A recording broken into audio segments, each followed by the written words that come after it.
Hello, I'm Nigel Kroll, and I'm the Chief of Section for Local and Indigenous Knowledge Systems program at UNESCO. And this is part of our training series with CABES on capacity building for biodiversity and ecosystems conservation in Africa, with a focus on the mobilization of Indigenous and local knowledge systems. So today I'm going to be talking about the Convention on Biological Diversity.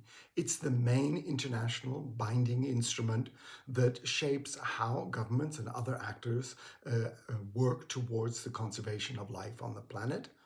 And it's also framed within a development context, so looking at the ambitions, the ways that economies emerge, and the relationship between nature and people.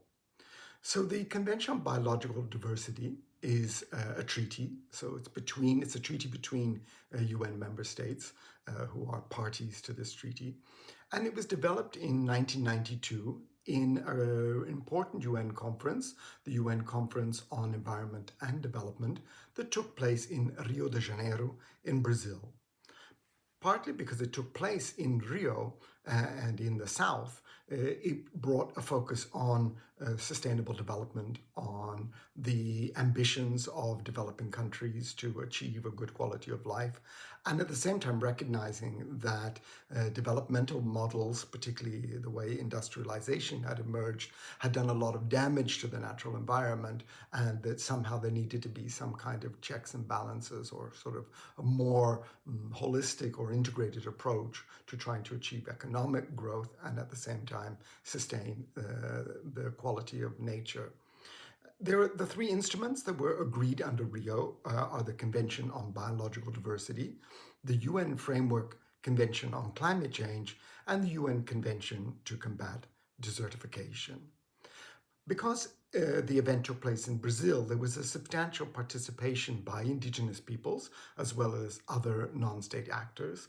But in doing so, then some particular dynamics around traditional knowledge systems, customary use of wild resources, these elements came into the UN agreement. And you have to remember this is still an entire decade before the Declaration on the Rights of Indigenous People. So this is early days for the UN in terms of accommodating the different worldviews of Indigenous peoples and local communities around the planet. But it does come up very clearly, and the two articles that carry this message most explicitly were Articles 8J, which is on traditional knowledge, innovations, and practices, and Article 10, which deals with the sustainable use of the components of biological diversity, and particularly 10C, which encourages governments to protect and promote the customary use of wild resources. So just to recap that, 8J deals with knowledge, the recognition that there are multiple knowledge systems, innovations and practices, and 10C, which looks at customary usage. And that's a whole area that we can unpack and explore in these courses around sustainable land management, governance systems, rights and responsibilities within that. So in 1992, this was agreed. What emerged fairly rapidly was a ad hoc working group. Ad hoc meaning it's not a permanent committee, it has to be renewed all the time. So an ad hoc working group on Article 8J, which elaborated a series of tools and instruments around a rights-based approach to traditional knowledge and recognizing indigenous peoples and local communities.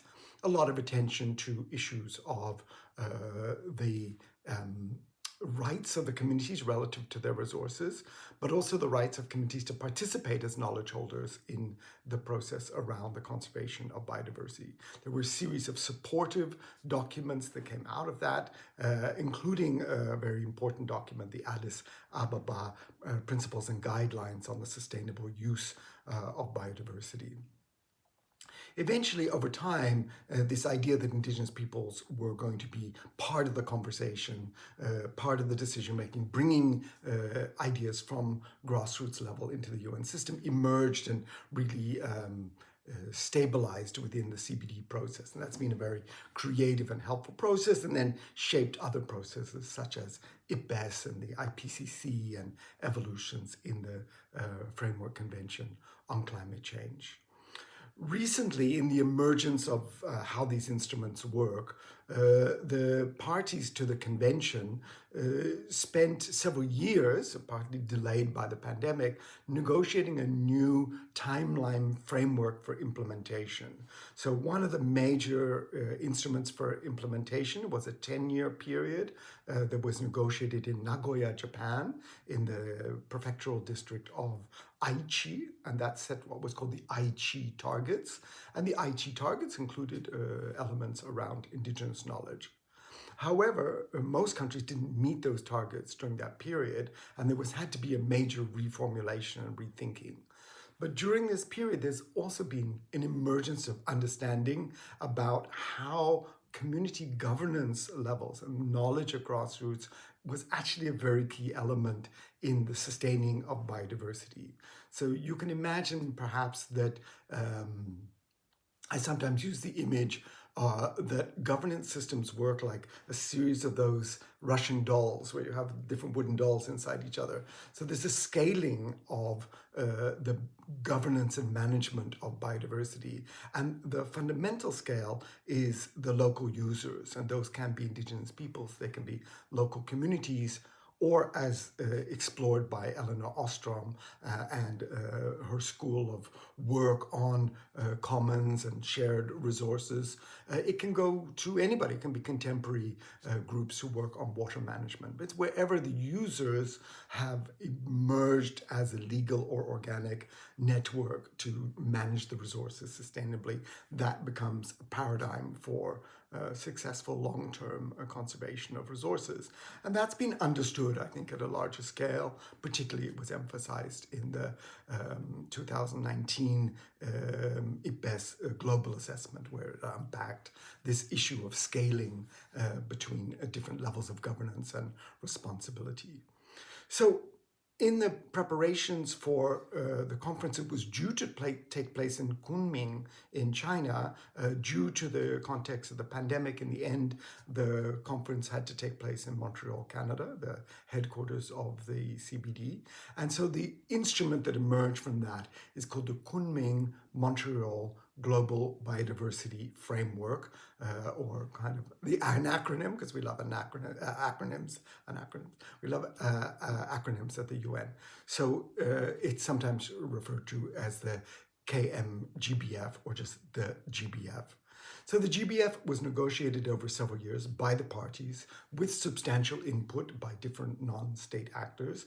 And what emerged in the Global Biodiversity Framework was a much more powerful framework that made the linkage between human rights, sustainable development, and nature, but also brought much more to the surface the role of indigenous and local knowledge systems. That was almost certainly shaped by different national engagements, evolution of national policy, evolution of the human rights instruments, but also the IPBES process was beginning to have much more traction and understanding by the member states.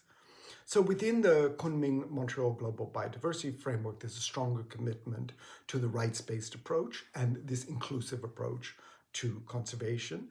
And specifically in one of the annexes, the parties to the convention call for a joint program of work on the links between cultural diversity and biological diversity. And this is a joint platform of action between indigenous peoples, local communities, UNESCO, the Secretariat of the CBD, the International Union for the Conservation of Nature, and in particular the International Indigenous Forum on Biodiversity, as well as other international actors. But it's a coalition of actors to look at how to move forward in an approach that is going to support cultural diversity, including linguistic diversity, and the conservation of biological diversity and the capacity of ecosystems. So in total, in understanding this, we can see that the CBD has a very good foundation. It's evolved over time with a growing understanding of the importance of the scaling of these different systems of governance and empowerment of the different actors who have to do that conservation work.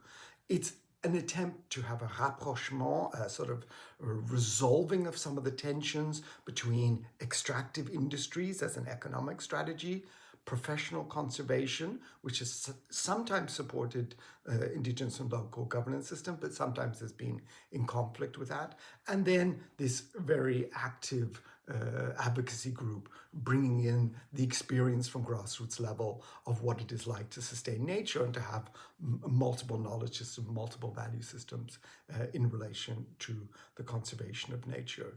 So the last thing to say on that is that the 16th Conference of the Parties, which took place in 2024 in Cali, Colombia, also was another breakthrough moment.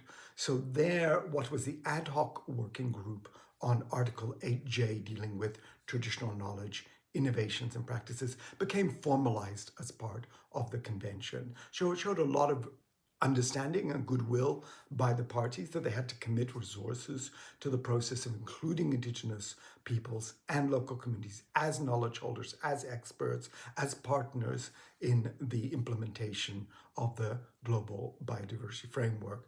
And in this discussion, it's also a reflection on what role is Africa and African Indigenous peoples and local communities going to play in helping to deliver the Convention on Biological Diversity. There are a series of places where this is possible, obviously at home, at the grassroots level, on country, but also the role of the national biodiversity strategies and action plans, which is the main sort of legal instrument at national level of recognizing the principles from the CBD and putting them into a policy framework. So we hope that this instrument helps you understand a bit further the relationship between international law and the treaty system and what happens at national level and the complexities of the different types of interests. But this specific convention having recognition for sustainable use and knowledge systems, as well as innovations and practices. So this is part of our invitation to you to understand how these instruments may impact at different scales in Africa and particularly in the areas where you are working. So we hope you enjoy the rest of the UNESCO-CABES Capacity Building course for Africa. Thank you.